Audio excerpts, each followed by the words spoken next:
Well, the people of the Commonwealth have spoken, and they've chosen their Democratic candidates to run in statewide office for governor, attorney general, and lieutenant governor this November. But what is at stake? Let's break down the costs and see what's happening with our special guest today. This is Stay the Water. I'm your host, Dr. Eric Claville, and we'll be back in just a moment.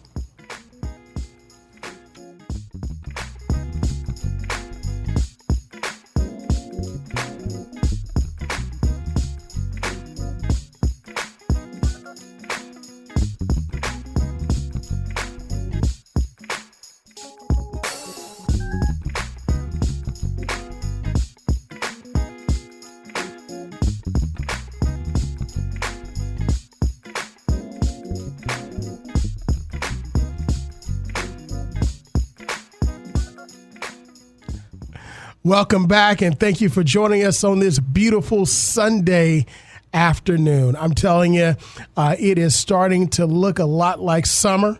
I know schools are out. High schools are graduating now. I'd like to give a big congratulations to my son, Ian Sebastian Claville, who graduated from high school this past week. And we're so proud of him, and not just high school, but the governor's school, and getting the presidential award. And we would like to congratulate all the other graduates that are graduating from high schools all across the Commonwealth. It is well-deserved. So much that our kids went through, our teachers went through, and we went through during this time of the pandemic. But we got through it. I know here on Blazing Hot 91, we talked about, we will get through this together. Well, we're on the other side, and we're constantly getting better and better every single day. And it's only because that you're doing your part, I'm doing my part, because together, when we all do our part, we're stronger together than we are separate. Also, I'd like to give a shout out again to all of the graduates of Norfolk State University. I know that they're doing great things, and all the other HBCUs and universities here in Hampton Roads and across the Commonwealth and across the country. Go out, do great things, and we know after we got through COVID, we can get through anything. That's the spirit of American exceptionalism. That's the spirit and the strength of African Americans as we continue to move through and do great things. Well, for those of you that joined us in April, May, and last week, we talked with every candidate just about from the Democratic slate that was running for statewide office for governor, lieutenant governor, and attorney general. And the primary was Tuesday, and the voters spoke. And last week, we had our governor, Governor Northam, who was on this show that talked about the importance of getting out to vote. And let me tell you, they got out to vote. You, the voters, you spoke, and you chose your candidate, the candidates that are going to run against the Republican candidate for statewide office. Now, keep in mind that the election for governor, attorney general, and lieutenant governor here in the Commonwealth is in November. It's in November of this year. So this summer, you're going to see a lot of campaigning on the trail. You're going to see a lot of commercials. You're going to see a lot of ads and so forth. And you're going to see a lot of push to get out and vote again. And I know it seems like, it's always get out and vote, and let's see what's if it affects us or whatever the case may be. But we know after the last 4 years of our former president, elections have consequences. And there's no way, scandals, we want to go back to saying, will my vote count? You know that your vote counts. But I know you can get fatigued to say, hey, why am I voting? But just think 4 years ago, what was happening. And hopefully that will galvanize you to get out to vote again, to exercise your right to get out and put the people in office that you want to be out there. But we want to hear from you on this show. What are your thoughts about this last election? We're going to break down the numbers, each race. We're going to take a look at it. This is our election recap show. We're also going to take a look at the issues and what's at stake. But we want to hear from you, right? 757-823-9110. That's 757-823-9110. We want to hear what you think. What do you think about the election results for the Democratic primary? What do you think about the Republican candidates that were chosen? We're going to talk about them too, because we've got a historic election coming up, especially for lieutenant governor. Whoever wins lieutenant governor, it will be a first woman and first woman of color, first black woman that's going to be our lieutenant governor, whether it be the Democrat or the Republican. This is, again, after the election and re-election of our first black president, we've seen over and over and over again voters stepping up saying we want a change, a pace. But some things have remained the same. But we want to hear from you. 757-823-9110. 757-823-9110. We want to know from you. What do you think about the election? Did your candidate win? If not, who will you be voting for in the fall, in November? What are the main issues that are really that you're concerned about and you hope that the candidates address? So let's take a look at this election breakdown and take a look at the results, from this particular period. So we know that our governor was chosen. Our former governor won the election as it relates to him being the candidate for statewide office, for the office of governor. And he beat out a historic slate of candidates. For the first time, we had the majority individuals that were vying for the top office. These individuals were African American. I mean, and I want that to soak in for a moment. The top candidates running for this past gubernatorial election in the primary, they were African American. I mean, when was the last time we saw it? Well, first of all, that's never happened. But they could have won this election, and these were candidates that had experience, candidates that were talented, candidates that really were running for purpose to do things to affect the community in a positive manner. So I would say, in looking at the last 20 years, this is probably the most talented slate of Democratic candidates running in a Democratic primary that we've ever seen. Of course, we had our former governor, Terry McAuliffe, who's running again to be another term. And we know here in the Commonwealth of Virginia, as governor, you cannot run for consecutive terms, but you can run again. All right, so you can run again. You can do that. So he received 62.12% of the vote. Let's say 62%. Senator Jennifer McClellan, who we had on the show, and again, we've had all these candidates on the show. So you've had a chance to hear their platform, to hear what they want to do for you here in the community. She received right at 12% of the vote. Also, we had former delegate Jennifer Carroll Foy, who received 20% of the vote. We also had current Lieutenant Governor Justin Fairfax, received right at 4% of the vote. And then Lee Carter, current delegate, received 3% of the vote. Now, again, I'm rounding up, but if you want to look at the numbers themselves, you can go to results.elections.virginia.gov. That's results.election.virginia.gov, which is the Department of Elections here in the Commonwealth of Virginia. You can go there and take a look at all of these results. You can break it down by precincts. You can break it down by absentee return result statistics. I mean, it gives us all of the stats.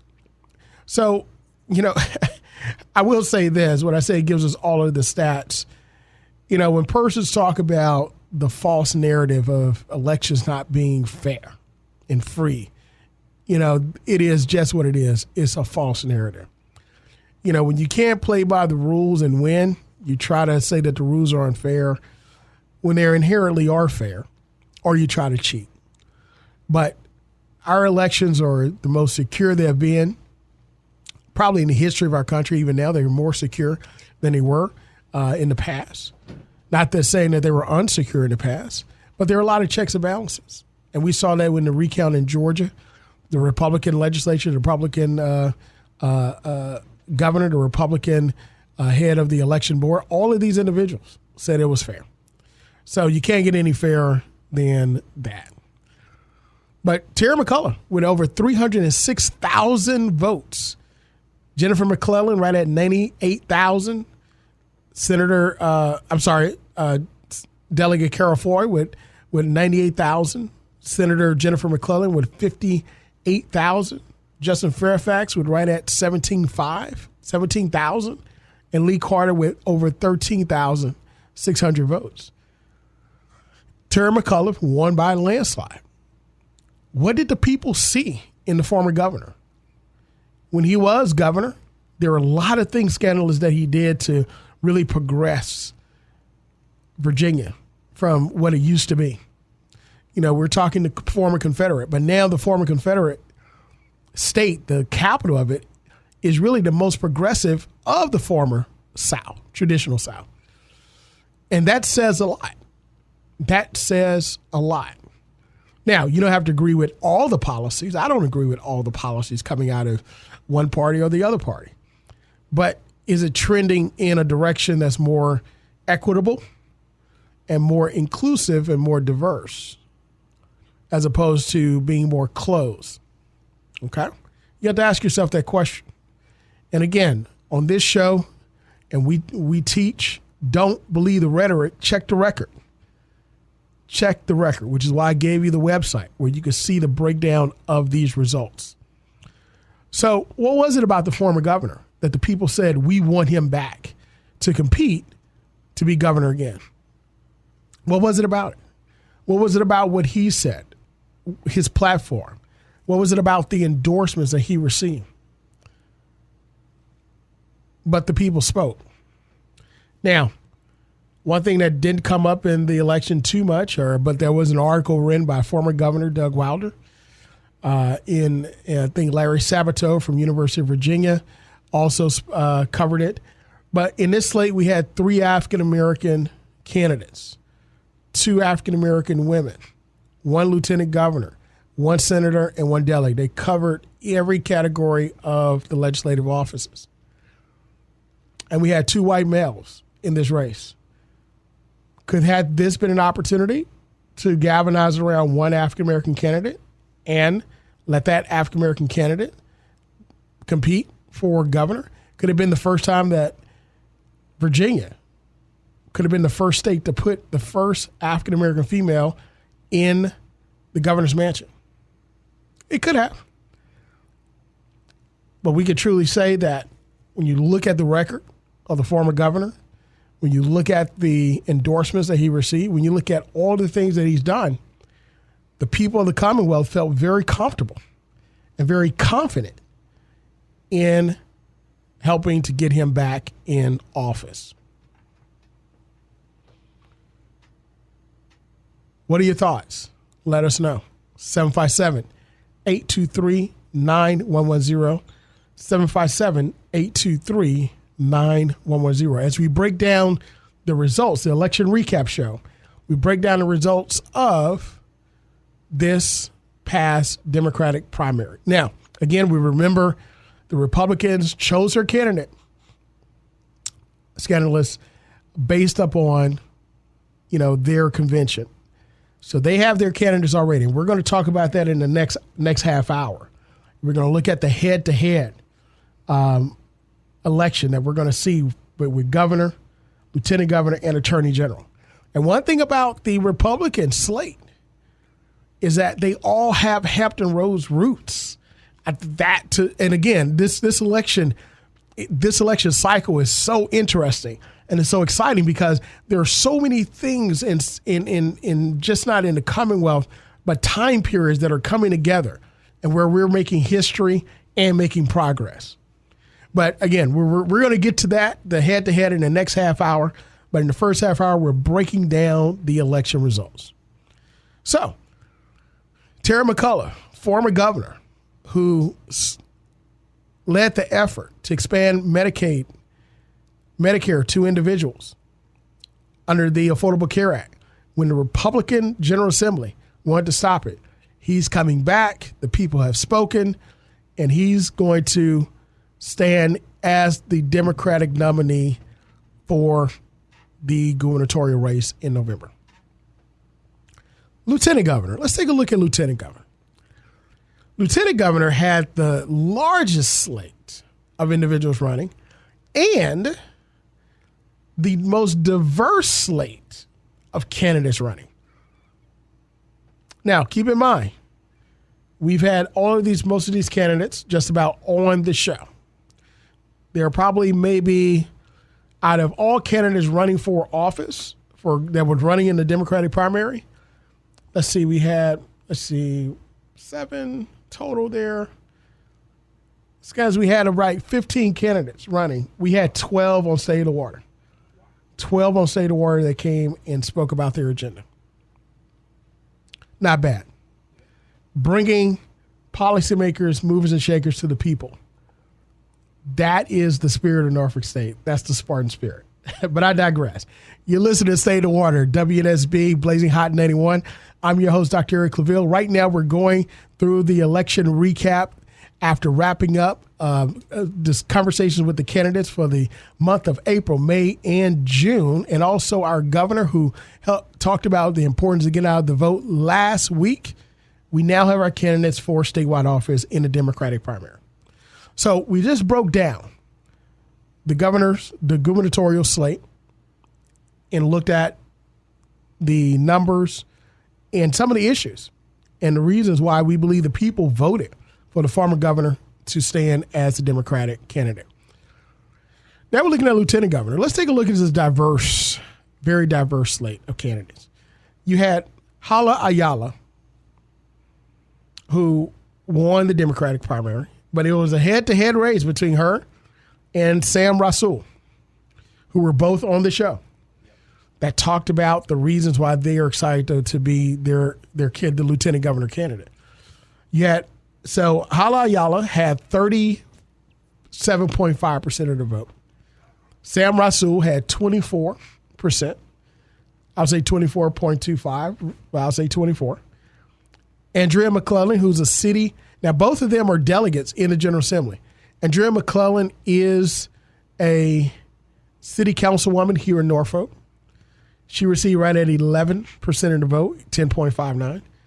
Elizabeth Guzman, who actually was removed from the ticket at that time, but she received 4%. Sean Perriman, who was the NAACP president, I believe, of Fairfax County, I believe. He received 8% of the vote. Mark Levine, who's a delegate, received 11.36% of the vote. And Xavier Warren, a newcomer to politics, received right at 4% of the vote. And all these individuals, except for 2, appeared here on State of the Water. Now, let's take a look at this slate. Hala Ayala, of course, her ethnicity is that of South American and also Northern African. Sam Rasool is Palestinian. Andrea McClellan is a white female. Sean Perriman is an African American male. Mark Levine is a Jewish white male. And Xavier Warren is an African American male. Also, HBCU graduates in here as well. Whoever won this race, it was going to be historic. It was going to be a first. It was going to be a first. So the major candidates in this particular race were Hala Ayala and Sam Rasool. And these individuals together had over 50% of the vote combined. That is huge. Matter of fact, it was around 62%. As a matter of fact, if you look at Terry McAuliffe, he has 62% of the vote by himself. That's huge. That speaks volumes. That's what you call a landslide. But in this diverse group, Hala Ayala and Sam Rasool went head to head, and they had very compelling stories.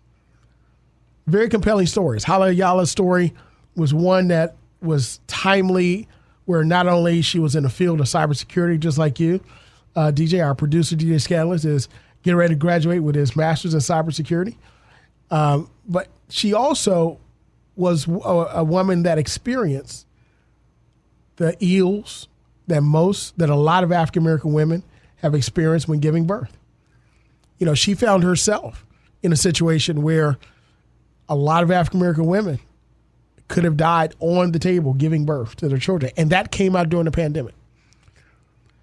That is huge, because now you have someone who's going to represent the Democratic slate in the Democratic primary in this election, who's experienced the issues that the people are talking about. Sam Rasool talked about how he pushed against lobbyists, while he was in the state legislature. How when he took a look at a bill and he read the bill, he said, this doesn't make sense for our people or the people that we're representing here in the Commonwealth.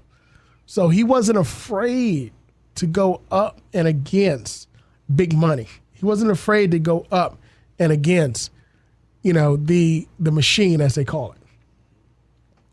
But these two candidates were neck and neck, and I saw it. I was looking at the results coming in as we did some analysis on air for the local news. And all of a sudden, Hala Ayala started to pull away. She received a lot of the endorsements that, of course, Sarah McCullough received. And she started to move ahead, and the people spoke. So now we're going to talk about the Republican challengers in just a moment and some of those issues in the second half hour. But when we talked about the lieutenant governor race, it will be a female.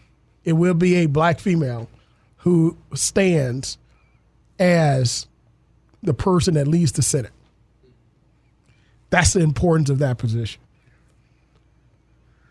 That's huge. That is huge. And a lot of times, lieutenant governor is a stepping stone to being governor. I mean, if you look at the last several elections that we've had in the past, lieutenant governor has pretty much stepped in, to be that particular figure.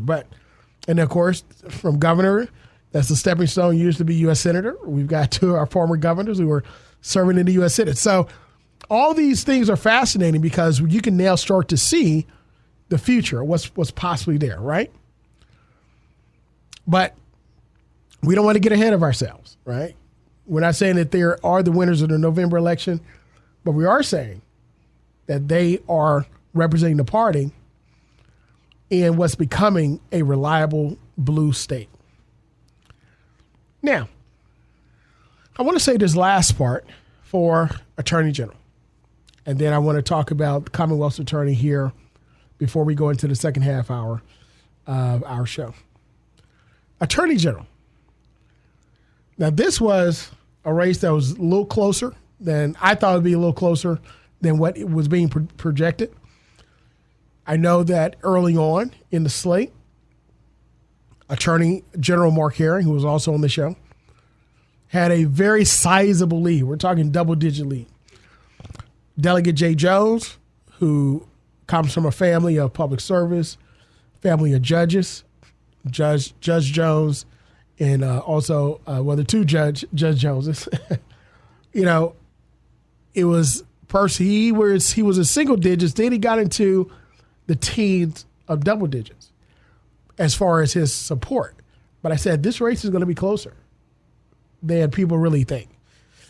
And Attorney General Mark Herring won the primary, and we'll talk about that in a moment. But when you look at Jay Jones, he received 44%, 43.37. So I'm rounding up. Right at 44% of the vote. That's huge. That is a lot. And the Commonwealth could have nominated, almost nominated, a young African-American male as the first Attorney General in the primary and have a good chance of winning Attorney General in the general election in November. That's huge. He didn't win. Everyone agreed he was a great candidate, but it shows progress. It shows a huge amount of progress here in the Commonwealth. But the voters felt very comfortable with the last two terms of Attorney General Mark Herring and said, we want him back. And if you take a look, and we talked about his platform, we talked about where he was, things that he's done to be more inclusive and diverse in his staff, in the things that he as an attorney general is focusing on to move the Commonwealth in a certain direction. The people of the Commonwealth are very comfortable in the Democratic primary, that is, saying, you know what, if we can see you in a third term. Now, that's one office. I believe the AG office is, in my opinion, from a legal standpoint and position in the state, one of the most powerful positions, if not the most powerful position statewide, because you can run for re-election. I mean, it's the closest thing to being the king, almost. Now, with the governor, you can't run for consecutive terms. But the attorney general has a lot of influence, not just in the legal field, but also up on the legislature and executive offices with attorney general opinions, the AG opinions, which don't have the force of law, but are very compelling and they're a huge guide in how the offices operate, how laws are going to be applied and interpreted and the like. But not just that, but being the chief legal head of our Commonwealth, of our state, that's a lot of influence. So there you have it. We have former governor, Chair McCullough. We have current Attorney General, Mark Herring. And we have a newcomer, not to office, but running in for Lieutenant Governor, Hala Ayala, who is representing the Commonwealth Democratic Party in this upcoming election in November. The people spoke. The people spoke. Now, I want to talk briefly about the Commonwealth's Attorney's Office here in Norfolk. Now, we know that State of the Waters Community Initiative, the People's Voice, held a community forum in conjunction with New Hope, Church of God in Christ, at their facility, their community center. And we had all the candidates there running for office at that time. And current Assistant Commonwealth's Attorney, Fadahi, won the Commonwealth's Attorney position. And he won it fairly convincingly. You know, and Scandalous, you were at that community forum. It was, of course, because of social distancing, it holds about 200 people, but we had right at 70 chairs there, and right at 60 of those chairs were filled. That was a lot of people that was there at that community forum. And we're looking to do more of that to go out into the community. But that was a very interesting last forum. That was the first face-to-face forum that we had here since COVID. And each of the candidates thoroughly enjoyed it. The people enjoyed it. And we're looking to do more of that. But our new, for the most part, Norfolk's Commonwealth's attorney is Attorney Fadahi. And keep in mind that because Republicans do not have anyone running in this particular slate in November, by default, the Democratic candidate becomes the Norfolk's Commonwealth's attorney. So that's our election recap. Those are the numbers. But again, we want to know what you think. What do you think? Come back in the second half hour when we talk about the head-to-head matches between the Republican and Democratic candidates and the issues that are important to you and that we should look out. We'll be right back after this commercial break.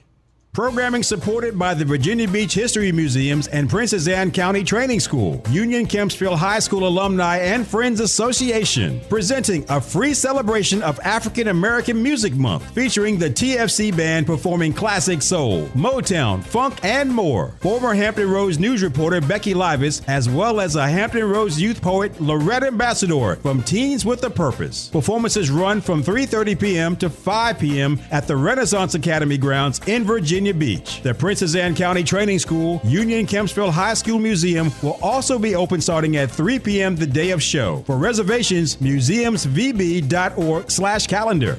Juneteenth VA, a nonprofit organization, celebrates Juneteenth Freedom Day, healing the wounds of slavery without shame or blame. Dance, drama, history, music, vendor tables, food, activities for the children, and other live entertainment. June 19th from 12 p.m. to 6 p.m. at the Trinity Episcopal Church, 500 Court Street in Portsmouth, unifying our community and bringing our history to the spotlight. For Juneteenth VA information, 757-606-0569 or www.juneteenthva.org.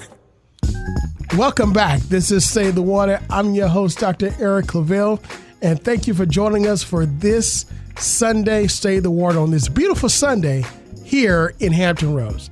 This is our election recap show. If you joined us in April, May, and June, you were listening to our conversation with the candidates where we interviewed and we talked with and discussed important issues that are going to affect our community with just about every Democratic candidate running in the statewide office primary. We also had our People's Voice, our community initiative for Save the Water, where we held our first community forum at New Hope Community Center, part of New Hope Church of God in Christ, for Norfolk's Commonwealth's attorney.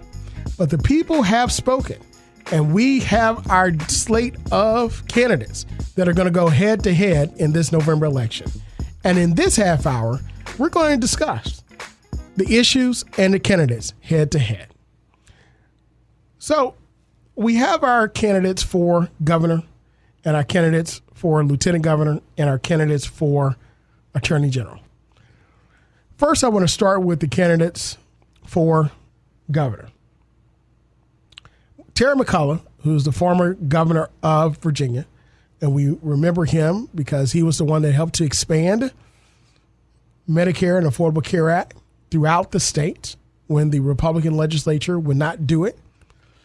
And how bold and how brave was that? Because what we just got out of, or we're getting out of, which is COVID, health insurance, everybody should have it. I think it's a good idea, right? Yeah. It's an excellent idea. And not only that, but during his administration, he also provided the right to vote back to individuals who were formerly convicted, and served their debt to society. I don't call them felons anymore because they paid their debt. They paid their debt. They're citizens. So he signed a law and he helped to restore the rights of individuals who were formerly incarcerated after paying their debt to society. And, scandalous, that's the way it should be. After you pay your debt, I shouldn't keep saying, oh, that's Marvin. The guy that owed me X amount of dollars years ago that borrowed XYZ and returned it. I shouldn't keep bringing that back. Once the debt is paid, it's wiped away. It's done. So he's bringing that slate of accomplishments into this particular race. He's also definitely a political savant. I mean, he's very skilled politically. He's comes out of the Clinton camp of the 80s and 90s. A lot of people don't remember that. I remember, Bill Clinton coming onto the scene and playing the saxophone, being able to, charm whoever he was around, and really was the smartest guy in the room, and really the smartest political figure before Barack Obama. Barack Obama was also extremely skilled and smart and very savvy. So that's Terry McCullough comes out of that. And we see his skills, and we see how he operates and negotiates across the table when he can, but then goes full speed ahead when he knows that there's no negotiation to be had, but the right decision has to be made. But I'm looking at an article from The Hill, which is the publication for Capitol Hill. And this is a June 10th publication where it shows a new poll on the Virginia governor's race released Thursday showed former Virginia Democratic Governor Terry McCullough and Republican nominee Glenn Youngkin neck and neck in their race for the governor's mansion. This poll was conducted by the conservative firm WPA Intelligence, found where Terry McCullough leading Youngkin by only 2 percentage points, 48 to 46, which is within the poll's margin of error, which is 4 points. 5% of voters said that they were undecided. Scanners, when you look at those numbers, this shows that this race is going to be extremely competitive. And when you take a look at the issues that are on the table, and we're going to take a look at those in this half hour. And again, we want to hear from you listeners. Call in 757-823-9110. That's 757-823-9110. We'll try to get as many calls on the air as we can. I know we're limited on time, but we want to hear what you think. But we're going to look at some of these issues that are coming up, because there are two issues that are brewing in response to the social justice issues, right? So, of course, we know that Trump is the elephant in the room. Post-Trump, Trumpisms, party of Trump, Trump this, Trump that. He's still the elephant in the room. He had so much influence, so much power over the Republican Party and the voters that they don't know what to do. What's going to happen? What is he doing? So now the question becomes, this election, is it a referendum on Trump again? Are the Democrats pushing for that? Saying that Youngkin is not going to be anything new. He's going to be the same. Do we want to turn back the clock on the progress that we've made? Or would the Republican Party say, this is our race, this is our state, this is what we're looking at in the new? We know what we were, we know what we are, but we also know what we can become. He's an outsider. He's a businessman. He's not a politician. Are they going to use that again to say, hey, I'm going to come here to get things done for business? Now, one message that I believe that both former Governor Terry McAuliffe and current Republican nominee and businessman will take to the voters and speak about is jobs. Both of them very successful in private and in governmental industry in creating jobs. As a matter of fact, this particular election, according to the Hill, said that any pundit not taking the governor's race in Virginia seriously could be open to a rude awakening this fall. Let's take a look at some of this, what happened during the time of Terry McAuliffe's administration. He left office with extremely high approval in 2018, with a 40% favorable rating and 38% unfavorable rating in 2021. Now, he also comes into the race with an advantage of a high name ID, skill fundraising. We talked about that. And he also had a lot of success on social justice issues, leaving the state in a good financial state. And let's not forget, during that time period, he also had, every governor deals with a crisis. Governor Northam dealt with a global pandemic. Our former governor, Tim Kaine, dealt with Virginia Tech massacre. Terry McAuliffe dealt with Charlottesville. The Charlottesville Unite the Right, I guess you want to call it, march, the tiki torches, he dealt with that.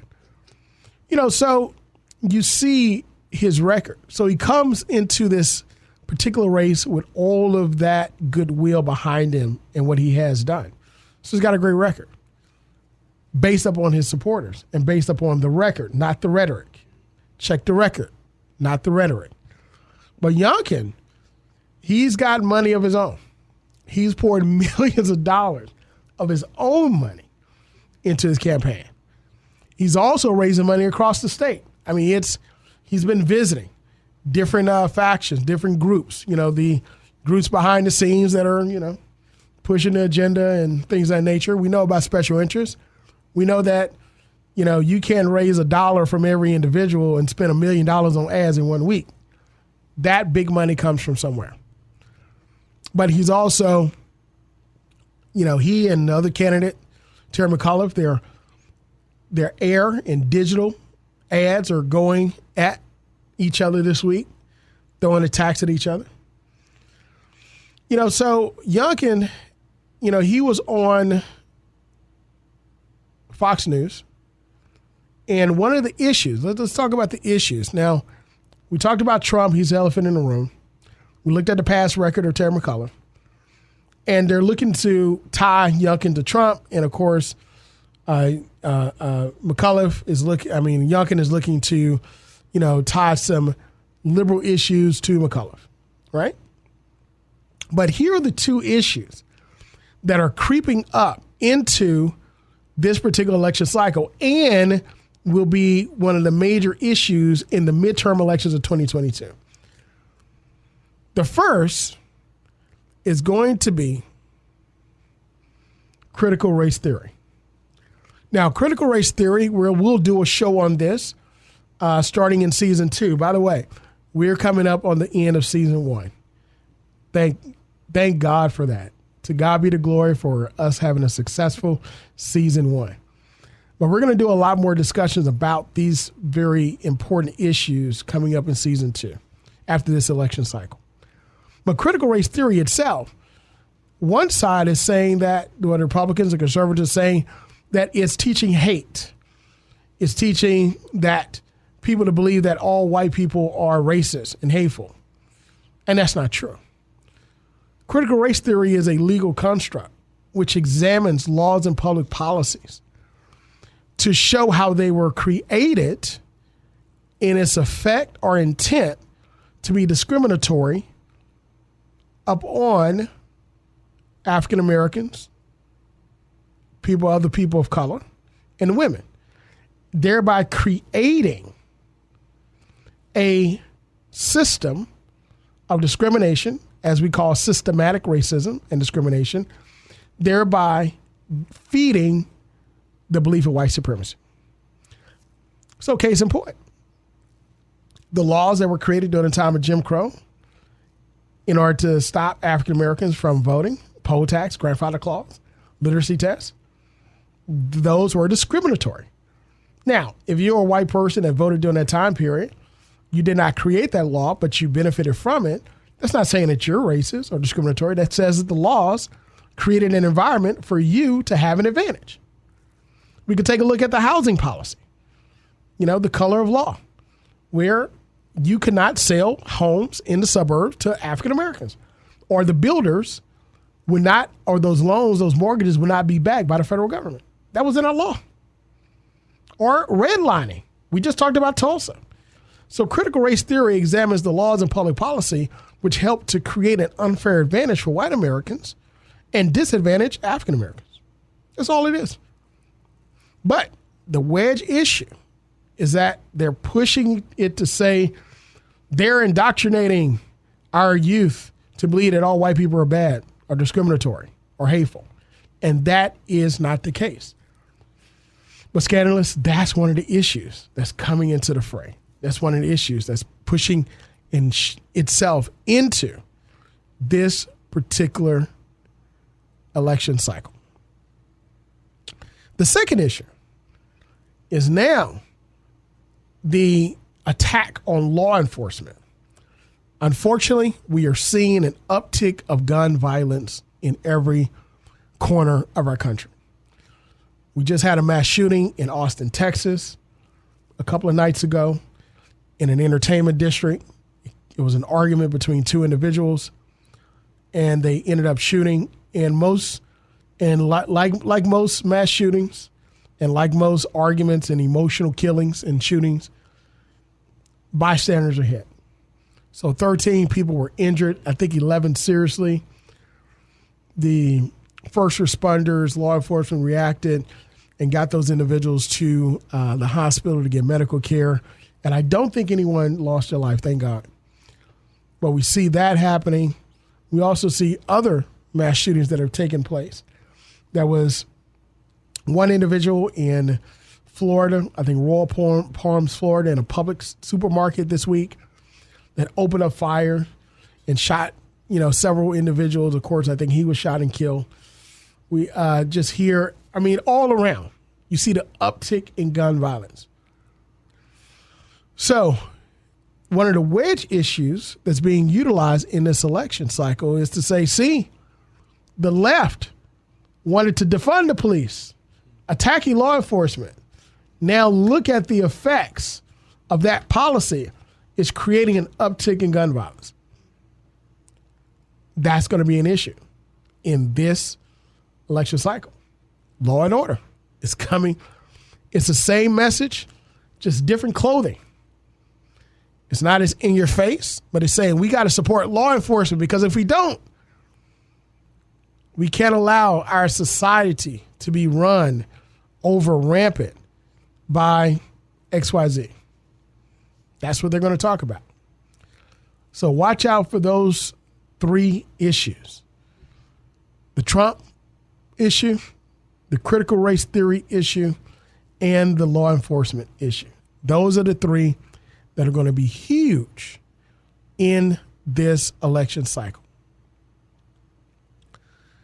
Now, as it relates to this election cycle as well, keep in mind that this particular race is the tester for what happens and sets up for the midterms. And the midterms is the test for what happens in 2024. It's coming quick. Scandalous. It's June. It's the middle of June. You know, this year is almost over. So look out for those particular issues as it relates to this gubernatorial election, and also as it relates to the 2022 midterms and the presidential election coming up in 2024. Now, let's pivot. Let's take a look at the race for lieutenant governor. The race for lieutenant governor, as I said before in the first half hour, it's a race that we're going to see history being made. No matter who wins this race, history will be made. And why do I say that? Because you have two women of color that are running in this race.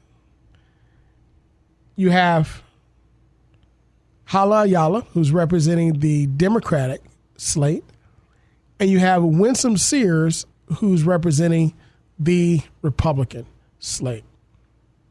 Now, before we do this, I want to also, again, we want to hear what you think about this particular issue. We want to hear your thoughts on the issue. 757-823-9110.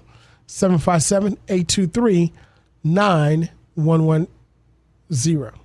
What are your thoughts about this election? What are the issues that you see that are going to affect you coming up, or that you want to talk about in your election here in the Commonwealth?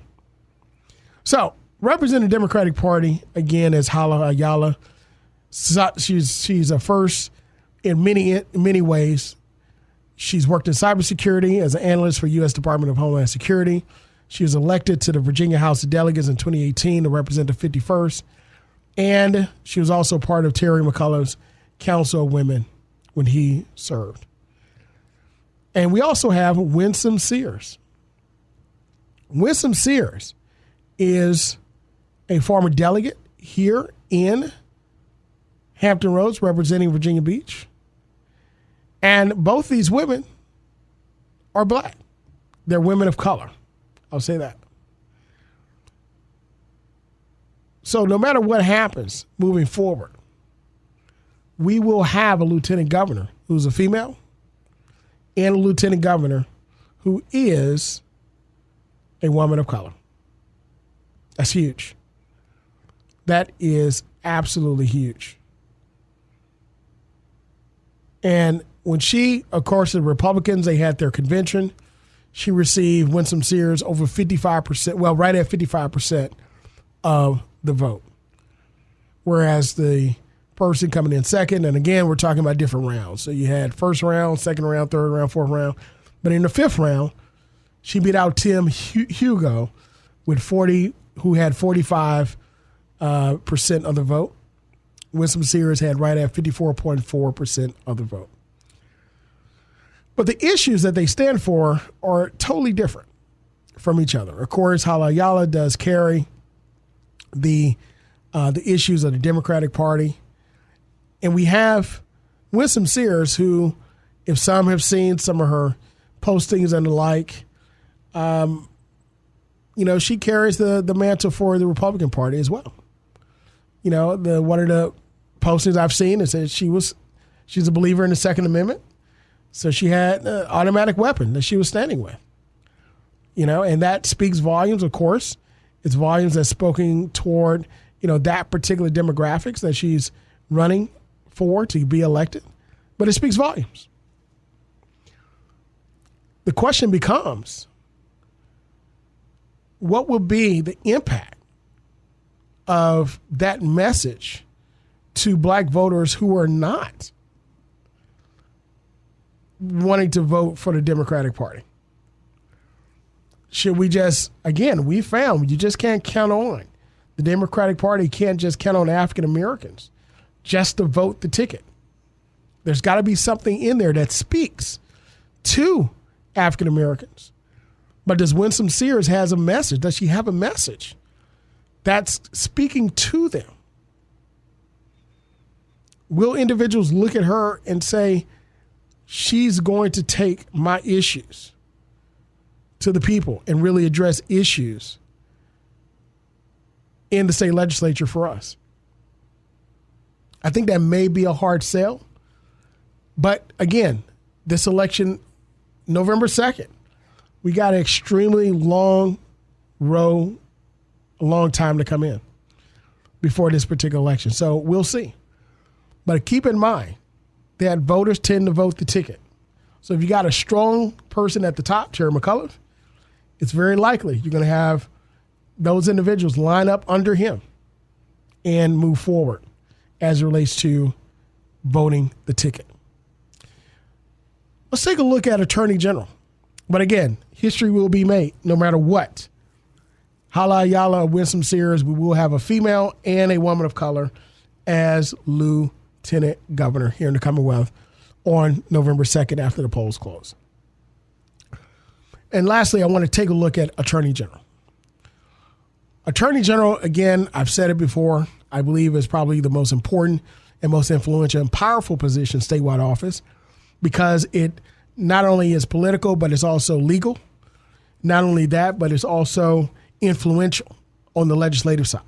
So you cover all three gambits where the legislature and executive office really can't get into the legal side. They can pass laws, but unilaterally they can't.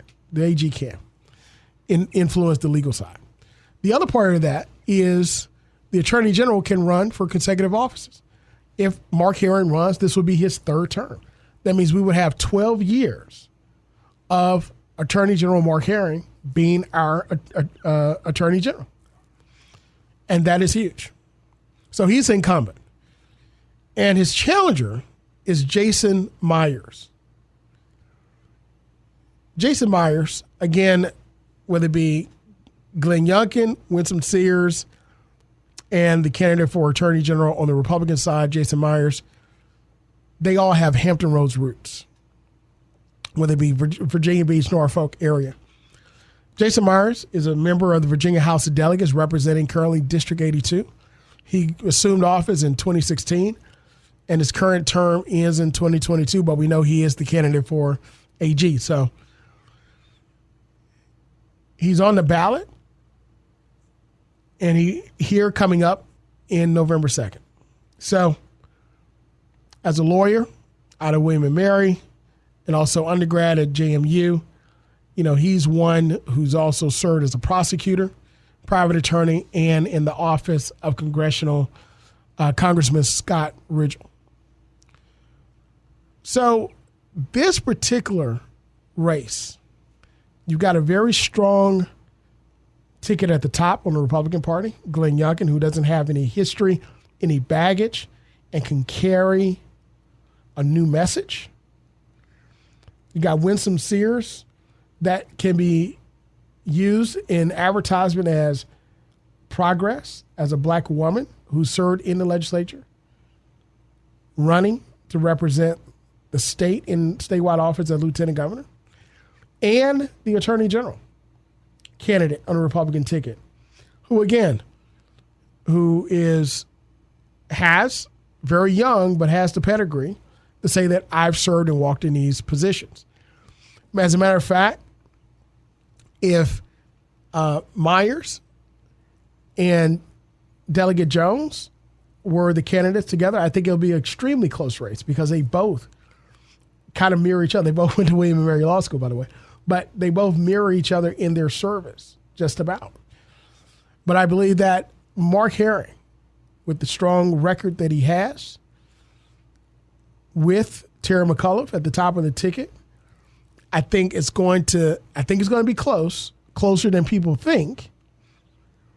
But I think when you look at what you want Virginia to be in the next 4 years, I think the people of the Commonwealth overwhelmingly will say we want to continue going in the direction that we're going. So I think when you look at the 5 pockets of voters here in the Commonwealth, Northern Virginia, Richmond, and I'm putting Petersburg in there as well, Hampton Roads, Roanoke, Blacksburg area, Charlottesville, and what I call west of Richmond.